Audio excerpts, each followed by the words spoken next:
വടക്കൻ ജാർഖണ്ഡ്, തെക്കു പടിഞ്ഞാറൻ ബീഹാർ, തെക്കുകിഴക്കൻ ഉത്തർപ്രദേശിന് മുകളിലായി തീവ്ര ന്യൂനമർദ്ദം സ്ഥിതി ചെയ്യുന്നു. കേരളത്തിലെ ഒറ്റപ്പെട്ട സ്ഥലങ്ങളിൽ മാത്രം ശക്തമായ മഴയ്ക്ക് സാധ്യത. കേരള തീരത്തെ ഉയർന്ന തിരമാല. കേരളത്തിലെ എല്ലാ തീരദേശ ജില്ലകളിലും റെഡ് അലർട്ട് പ്രഖ്യാപിച്ചു. 1.8 മീറ്റർ വരെ ഉയർന്ന തിരമാലയ്ക്ക് സാധ്യതയാണ് കാലാവസ്ഥാ കേന്ദ്രം പ്രവചിക്കുന്നത്. തമിഴ്നാട്ടിലെ കന്യാകുമാരി, രാമനാഥപുരം, തൂത്തുക്കുടി, തിരുനെൽവേലി തീരങ്ങളിലും ലക്ഷദ്വീപ്, മാഹി, കർണാടക തീരങ്ങളിലും ഉയർന്ന തിരമാലയ്ക്ക് സാധ്യത.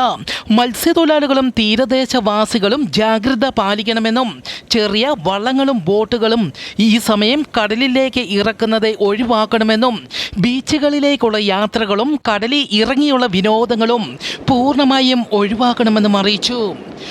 ലോകത്തെ ഞെട്ടിച്ച് ചൈനയിൽ വീണ്ടും കോവിഡ് കുതിച്ചുയരുന്നു. ജൂലൈ മാസം മാത്രം ചൈനയിൽ 5,22,000 പുതിയ കോവിഡ് കേസുകൾ റിപ്പോർട്ട് ചെയ്തു. ജൂൺ മാസം ചൈനയിൽ 79,000 കേസുകളായിരുന്നു റിപ്പോർട്ട് ചെയ്തത്. പരിശോധന നടത്താത്തവരും നിരവധിയായതിനാൽ രോഗബാധിതരുടെ എണ്ണം വളരെ കൂടുതലായിരിക്കാമെന്നും റിപ്പോർട്ടുകൾ. ലോകം മറ്റൊരു ലോക്ക്ഡൗണിനെ തയ്യാറെടുക്കുന്നു.